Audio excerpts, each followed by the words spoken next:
This day I call the heavens and the hearts as witnesses against you, that I have set before you life and death, blessing and curses. Now choose life, so that you and your children may. He only advised that we should choose life. He did not force it on us to choose light or to choose life. You can use that interchangeably. He had only advised and he admonished. But when it came to the subject of love, God commanded it. God commanded us to love one another. Not that, because he knows that it's one of the most difficult things as human beings to do. One of the most difficult things as human beings generally to do. Now because I went through scriptures to see if I could get scripture to support this topic, but there are extremely very few. Like very, very few. Very, very few. And like the last time I mentioned something that I didn't give my daughter time, but I know that I said something about compatibility, and I streamlined it to this area of destiny and purpose. I learned very clearly that what should be most important in any relationship is the end result. Whether you like it or not, for people that have been married for a very long time, you might be able to relate that after a while, that butterfly thing has a way of disappearing. It comes and it goes, it comes and it goes, it comes and it goes, but it's never permanent. And that's the truth. Let's be honest. What sustains the marriage, it is no more the love. I have come to realize that God puts those trials on our path because he knows that love is nothing. Yes. Because he knows that love cannot sustain that much. So he once in a while, you enjoy seasons of bliss and calmness and joy and all of those things. And then before you know it, bam, another trial comes. But once you have this knowledge that these trials have not come to destroy you, it has come to strengthen that marriage. Because if God should take his eyes off marriages and let people ride on their own tide based on love and affection, it's a matter of time. That is why in this first world country, like they call themselves, America and the rest, marriages are collapsing back to back. You know why? Any small problem that comes to strengthen the marriage, irreconcilable. The devil has found a name for it. He called it irreconcilable differences. Meanwhile, that irreconcilable differences, if they were patient enough to sit down and address that matter and look for a way forward, then that marriage would have survived and they would have become stronger partners. But because of their weakness, because they left God out of the equation, the person that authorized the institution himself, they left him out and desire that it is love that they want to ride upon. That is why they will say, today I am no longer 6 months, they're no longer in love with each other. Why? About 7% over 100 to make marriage work. Just 7%. Go and do your findings. Because love is not something that, it's a feeling, and our feelings are always constantly changing. So if you depend on how you feel to make your marriage work, from the day you sign those dotted lines, it already failed. Yes, it's already failed. Because those feelings, marriage will test you, that love will fly out of the window. You will not find it. I'm very honest with you. That is what marriage will do to you. Those things that will attract you. At the beginning, a point will come when those things you'll be like, where is it safe? Did I see well?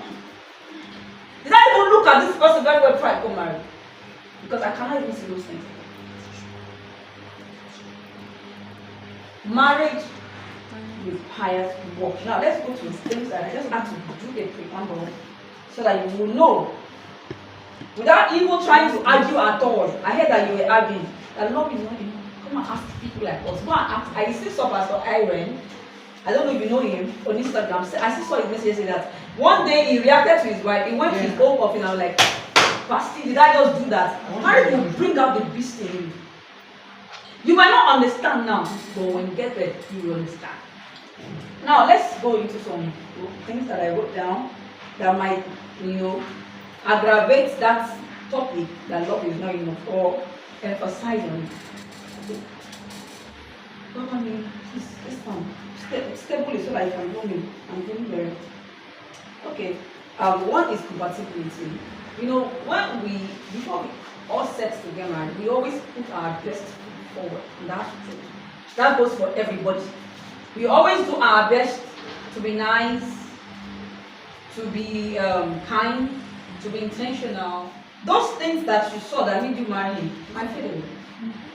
See, we all evolve in marriage. The person that you are marrying today, the next 10 years, is not the same person. It's that we constantly evolve as we mature. And that still goes out to what we discussed the last time. Where are we going together? Our mission, our vision in life, does it align? That's the best kind of compatibility test that anyone can ever do. I have rejected marriage proposals, not because I don't like these people, but when we have conversations and I see how you are talking, I know that me and you can never match. There was a guy that actually got to my house and to see my dad. I told my dad to leave the house because I didn't want my dad to see him. When he told me that he was in K2, I grew up in K2. When he was in K2, I said, Daddy, I don't think I want to marry this, because my mind was shaking. There was this fear. There was no rest at all. I told my dad, this guy, I don't think. Let me tell you something. I fasted and prayed. It's not as if marriage came to me in the platter of gold. Yet marriage did not come to me in the platter of gold. My immediate fiance got married before me. Almost 2 years before me. So you can imagine I was under pressure. I was not in that age that I should relax when I got married. I wasn't at all. But you know what? I still rejected people. Did I love these people? Yes, I did love them. In a way, it might not be the same level, but the love was in the equation. But I had to let them go because we were not going to the same place in destiny. So is love enough? No. Love is not enough. Let's take another point. Sacrifice. We women, we tend to sacrifice so much in relationships. We tend to give it our best. We want to pash. There was the guy that dated in university. If somebody had told me that guy will not marry me, I would say it's a lie. I was ready to die in that relationship, and I was very young. Now tell me what was pursuing me. What was pursuing me? Where was I running to? Not knowing that, see, my person I'm married is too far in front. But I was ready to die. I was ready to give it. There was nothing I did not do. I gave him money. I gave him my school fees. There was nothing. So if I'm advising people now, they will think that you don't understand me. They will not know that even if you have had your season of foolishness, and because you have those seasons, you are advising them. Any man that you spend money on will never marry you. Because if you marry you, it won't last. He said, you continue spending, you will pass till you die. No matter what, the love that is doing you then, don't pass because it will remind you. Some people are dragging themselves to social media, and the money that used to marry you, the money, have you not heard? I will not mention names, but with the hair. Don't pay the bride price. Don't sacrifice yourself. Don't sacrifice yourself. You are sacrificing your future, you sacrifice yourself. That's exactly what you are doing. One of the things that make it obvious that love is not enough is time. For anything to grow, it needs time. Anything that you don't put time into, or effort, because time is effort, it's like nurturing, it will not last. So it doesn't matter how much you love the person, don't spend time with them every day, 2 weeks, 3 weeks. You will just realize that when last did I call this person? So I can live life without this person. It is the time that you are spending with the person that makes you fall in love with that person. The moment you stop putting time into that relationship, it will die a natural death. And you'll be like, well, what did I? So I know this person, so I can live without this person. It was the time you spent that built the love. If you did not spend time with the person in the first place, you can never love the person.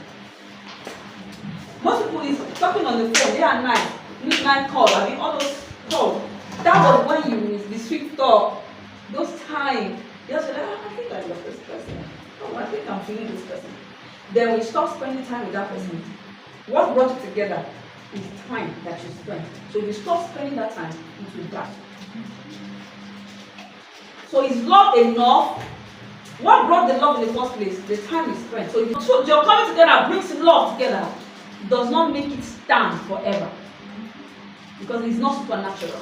It's because you guys make efforts to come together. So when you withdraw that time or every other thing that is standing on, it will collapse like a pack of baggy arranged cards.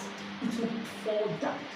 They are not be sweet, but you see, you never know what you will encounter, the challenge you will encounter anytime. I have encountered challenges and like, did I really actually go through this? But you know, one of the things that sustained me during my own trials is that I knew from the beginning that this is my husband. The first minute I met my husband, not to 5 minutes, I already heard the Holy Spirit talking to him. I've not known his name, I don't know who he is, I don't even know him at all. I just saw him briefly coming to buy something for me. And as I walked away from him to say, please excuse me, I'm coming, let me pick up something upstairs. I heard the Holy Spirit tell me, my father's house, but I climbed the stairs. That is all. And I waited for him to ask me. I did not tell him a single thing until after we got married. That I knew from the very first day I met you that I wanted, but I never spoke a word. I didn't tell him that, brother, I just heard him as I'm climbing saying that God told me in my own. I didn't say a word. So when I was going through trials, I kept reminding God that except you did not bring me and this man together, that is when the enemy will overcome me. Except, and every time God helped me. So who is bringing me together?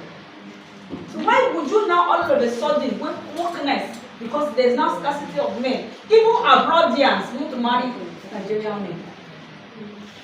As you are trying to look for your own, they are also looking for it. So why would you say the man is a price? And this thing has come to an issue of ego. See, in the next 5 years, you'll be so shocked what will be happening.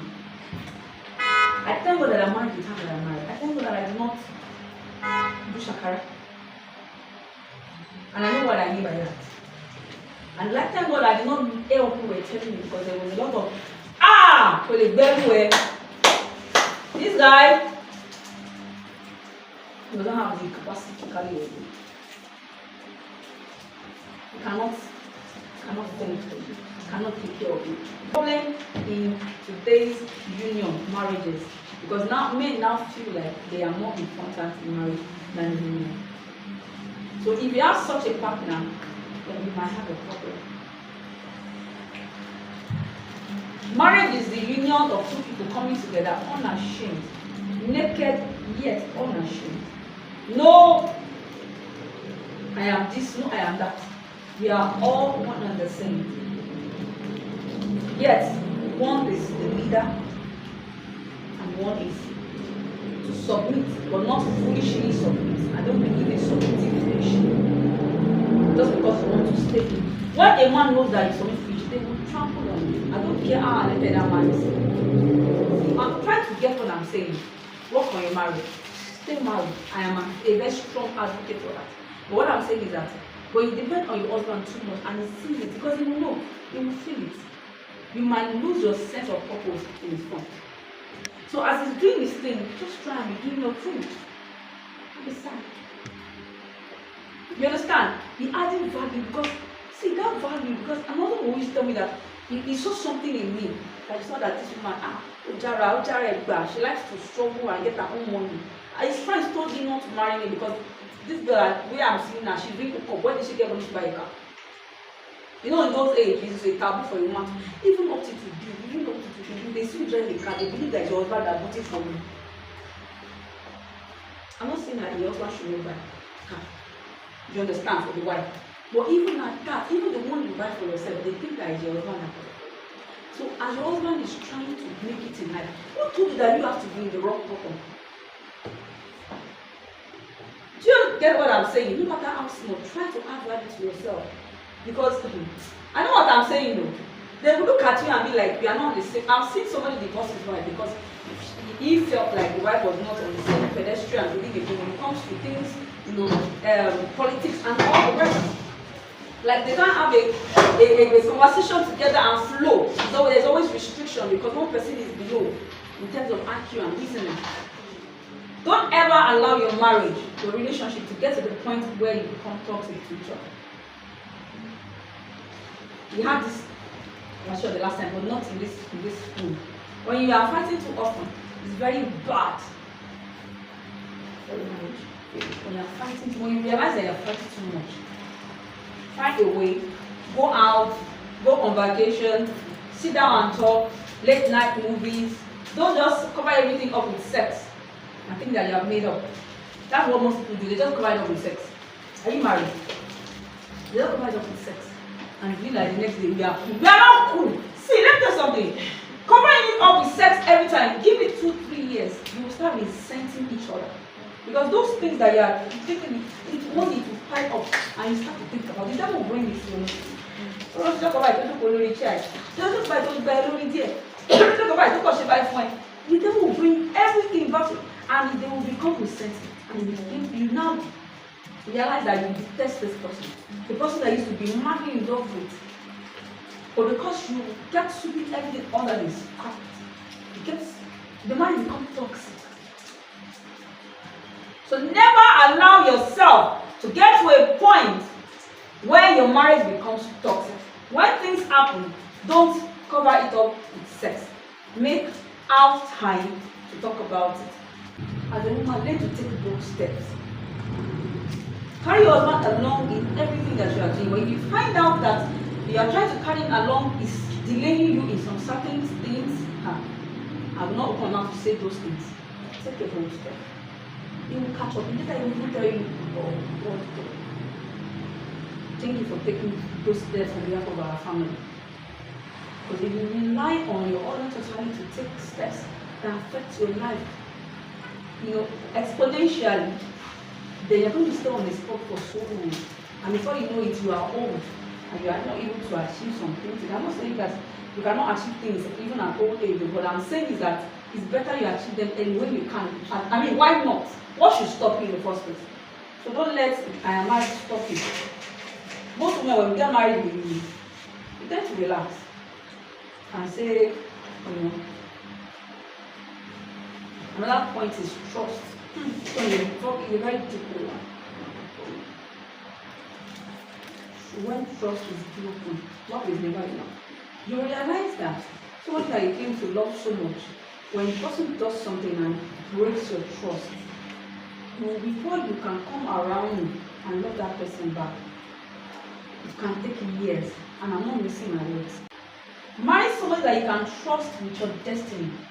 Marry someone that you can trust with your children. Don't marry for the sake of I love you. Trust is deep. If I go into trust, maybe for people that are married, I can talk on the issue of trust.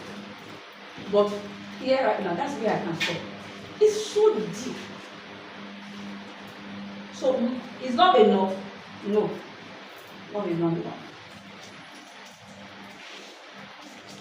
Now, the issue of comparison and differences between two people, I think is a normal thing. I'm coming from, I'm a Yoruba person, my husband is Dalton. And of course, our cultures are extremely different. I mean, but even at that, there must be a meeting point.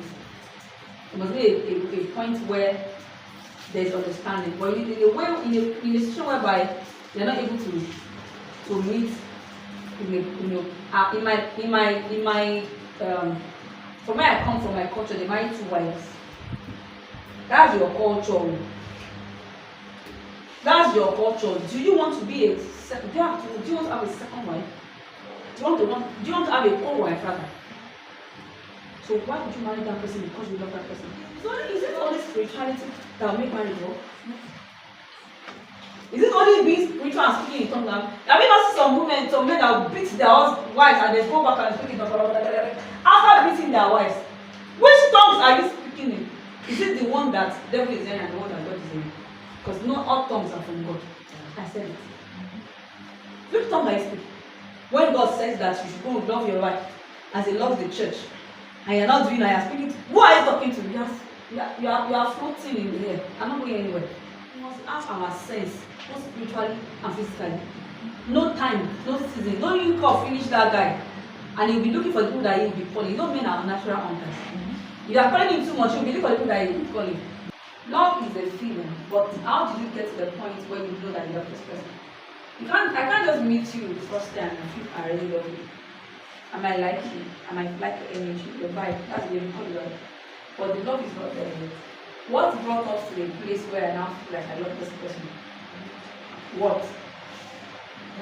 The things that we did together, the time that we spent, the memories that we shared, you know, me seeing you acting out my love language, those things, I will not get to a point where I now feel like I love this person. Get what I'm saying? The actions. You know, people say that love is an action. Love is an action word. It's something that you do. But how did you, if you don't put those works in the equation, you will not feel the love. I told you carrying my bag, as simple as it was one of the things that made me feel like, I've never seen a guy carry my bag in my entire life. For me, it was a big deal. The action that he put into the whole equation made me realize that I think I like this guy. Then before I knew it, I fell in love with it. But love itself, it's a feeling. That is why it doesn't last. And all the things that make love a feeling, that all the work that we put into it, we should not stop it. Love itself is like the icing on the cake. That's the feeling that we feel. But what made you to start feeling those feelings are the things, the ingredient that came together, the time that you spend together with this person, the love languages, they keep on exhibiting. All those things and all the action that they say love is an action that you put into the pot that you cook is what gave you the love, the aroma, which is the love. If you stop doing all those things, the love will naturally die. Because love in itself is fickle. It's a feeling. It is not constant. You might love somebody today and not love the person tomorrow. Why is it that people that feel so much love before they got married, they get married and say, I hate you with a passion? How did they get there? If that love was not fickle and it could stand the test of time, they would not say that they hate each other. And you see that hatred is also fickle. It's also time bound. It also expires. Later, when those same set of people that said that they hate each other passionately, give them a few years, they will start to look beyond and say, I don't hate her. And I don't hate him when we divorce. Why? They stop doing all the things that needs the fuel, that will make the marriage, the love to burn. They stop fueling their love. If you stop fueling your love, it will die. And that is why love is, because love itself is fickle. It's not constant. If I love somebody 100% today, they will do something to you that ought to. All of us need to 500. So it's 50. Then it's now 25. Then it's 10%, then it's 5. Then before I say, I hate this person. How? Then you can love somebody 5%. Then 10. Then you say 50. I like this person. Then it's I cannot leave this person. I'm passionately in love with this person. The same love that is passionate can die the next few months if you do not trust. They don't keep on putting the action. You understand what I'm saying? Is it clear now? Yes. Love is a feeling, but actions are the drive. You cannot do something behind the person that authorizes it. If you see marriage as a God-given institution, then your actions are based on that knowledge, you always get it right. But using physical to do marriage is a recipe for disaster. So I cannot answer that question for you because I don't know what God is saying right now about that situation. Except I know what God is saying. That's when I trust. Do you get what I'm saying? So what is God saying? Because I cannot tell you to leave this person because he does not have a job. Because you don't know tomorrow. If God is in the equation, you don't know what God is saying. I cannot tell you. So because that's why I use that woman as an example. God already saw that at the point these people they will be broke, they will not have money to eat. But I already prepared a woman beside the house that she will live to take care of her for that moment. For that meantime. So do I know what God has prepared for him from? Even me, I did not know that woman was my benefactor. When she was leaving, I almost cried. So what is God saying? Because right in the middle of my challenge, God was speaking to me what to do and not what to do. So he was there right in the middle. So that, I cannot expressly answer for you. The prayer of your will, let your will be done. When it's even against your will, accept it. And move on. Because it knows the end of the thing from the beginning. Second question. Okay, so what do you mean by love is not supernatural? Like, I can't just see you now aside. You understand what I'm saying? For love to develop, what I mean by love is not supernatural. Like, it doesn't just happen all of a sudden. It just did not happen all of a sudden. What I meant in that context, I remember that sentence very well, is that it's not like bam. Yeah. He just appeared. I just love this guy like the burning bush. You get what I'm saying? Something led to it. In that context of that sentence that I made, because I remember, is that it didn't just happen like that. And even when you think about it, God himself is love. And he also told us what love is in the Bible. Even without us, even when you're not married, you don't have anybody that you love right now, but he only told you the yardstick, the litmus test that you need to use to know if this is love or not. So love is not selfish. Love is not recording in progress. Love is not can you please remind me of what love is not? I know that love is not selfish. It's not boastful. Yes. You need to check all these things. Is this person boastful? Is this person selfish? It's not about me in the relationship. Are you giving yourself too much? Don't give yourself too much, my sister. A man that will marry you will marry you. A man that will not marry you, no matter what you do, he will not marry you. Why did my ex marry me? After everything, I still put another woman in the car. Because you gave too much. Yes, the guy will know. You understand? Even you will know that you are giving too much of yourself. The things that he can do by himself. You know, God says that the things that he has given us the power to make our own decisions. The things that God has given you the opportunity or the power to do yourself, he does not expect you to come and do so.